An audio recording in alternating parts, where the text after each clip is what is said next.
The top 9 ways to kick your competitor's ass.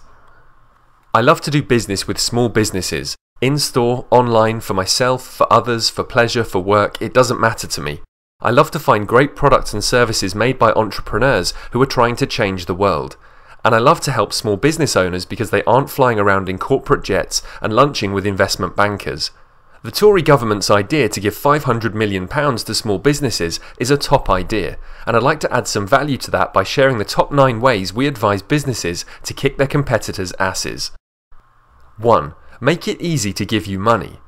Once people decide to adopt your product or service, make it easy for them to give you their money, attention, or eyeballs. This requires accepting multiple methods of payment, adopting easy-to-use shopping carts, and reasonable post and packing charges. If there's anything worse than a company that tries to get my money with a crappy product, it's a company that makes it hard to give it my money for a great one. 2. Put likable, competent, and passionate people on the front line. I prefer to interact with employees who smile, know what they're talking about, and love what they sell.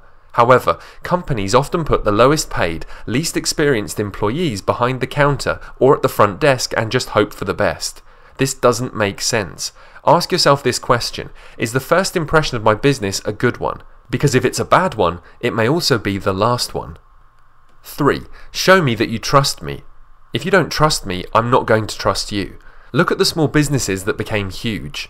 Topshop tells me that it trusts me because it pays shipping in both directions. Sainsbury's takes my word for it if I say my food was out of date. Amazon lets me return a Kindle book for 7 days. I can read most books in 7 days.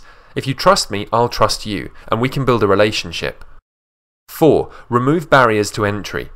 Make it easy to get started with your product or service. Don't ask people to fill out 10 fields of personal information to open an account. Don't throw up a captcha system that requires fluency in some obscure language. Don't require an appointment for a consultation. Instead, create a slippery slope that enables people to start doing business with you quickly.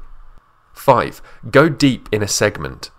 The Borough Market in London contains dozens of food shops, and many of them sell a range of foods from cakes to sweets. You get the sense that these stores sell anything to make a quid. The only place that I buy something is the French Comté, because it sells only Comté cheese. Since there's only one thing to buy there, it's easier to believe that this store really understands its business.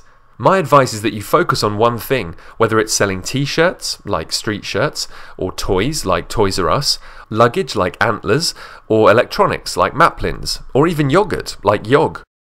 Number 6. Let me take a hands-on trial.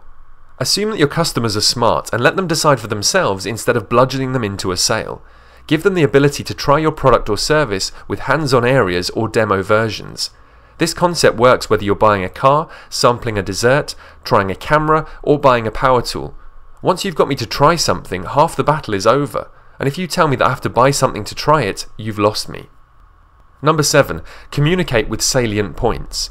How many people truly understand what a gigabyte of storage means? A much better way to communicate the capability and capacity of your products and services is with salient points. For example, the number of songs a device can store is more illuminating than the number of gigabytes of storage capacity. You may find this harder to believe, but telling me how much weight I'll gain by eating your food would make me eat at your restaurant more often, because this salient point shows that you care about my health. 8. Deliver bad news early. Shit happens.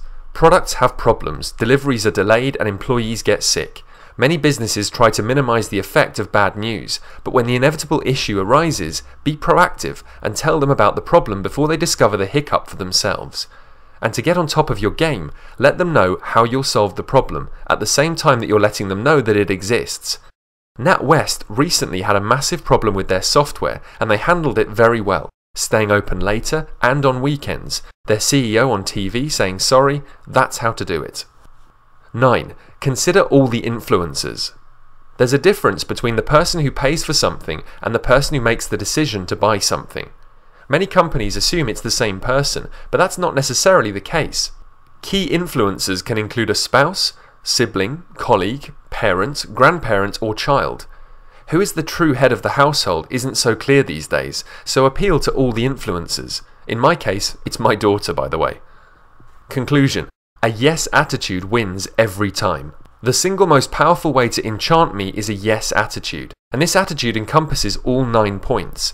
It means that you believe that the customer is right and reasonable until proven wrong and unreasonable. Custom order? No problem.